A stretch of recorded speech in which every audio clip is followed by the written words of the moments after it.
All right. Hi, everyone. Welcome to Mindgasms. So, I'm going to read chapter 17 of my novel called The Cold Darkness of the Night. And for those of you who don't know, it's my novel that I'm writing about a guy who used to be a mob enforcer, but he got out of that world when his wife got pregnant with their daughter, but he gets pulled back into it when their daughter gets kidnapped. All right, so here is chapter 17 of The Cold Darkness of the Night. Michael felt the cold evening air on his skin.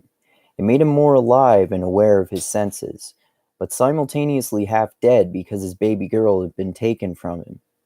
His heightened consciousness emphasized this.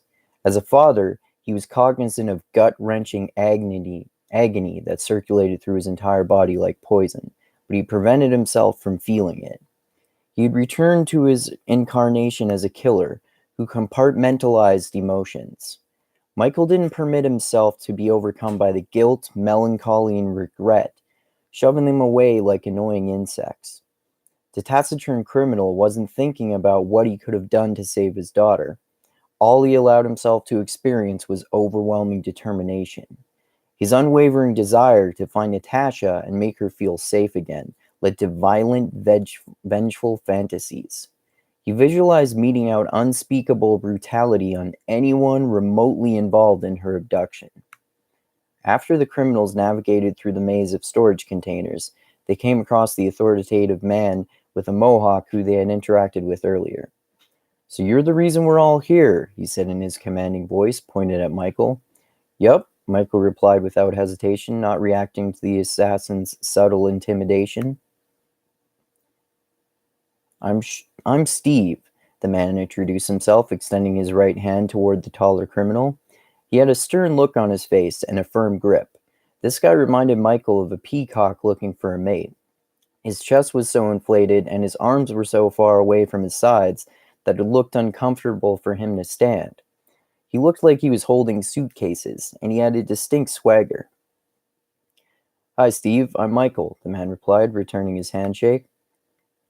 "I hope we find the motherfuckers who took your daughter," the other killer venomously proclaimed. "I want to fuck some people up." "That isn't my thing anymore," Michael replied. "But right now, I couldn't agree with you more." Sadistic intent flashed across his face, sinking into his skin. "Let's get going, guys," John suggested, anxious to get to work. "We have a lot of places to check." He walked around to the driver's door of the black Cadillac Escalade, in front of which stood Steve. "A lot of people to hurt," Steve added with a sinister grin.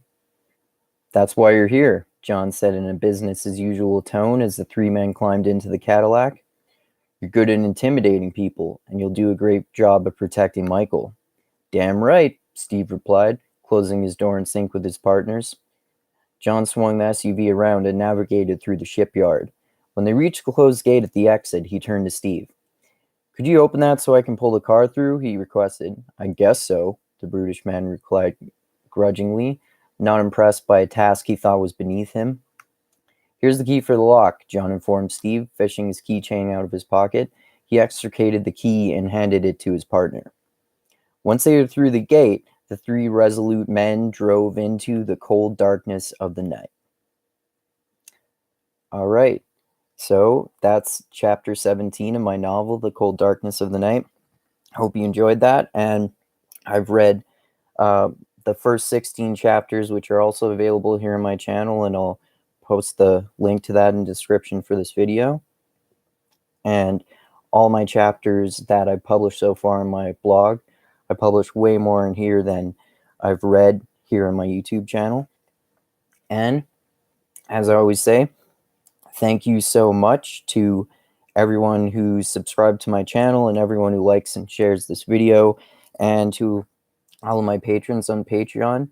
And thank you so fucking much to anyone else who subscribes to my channel or likes this video or shares it or contributes to me on Patreon.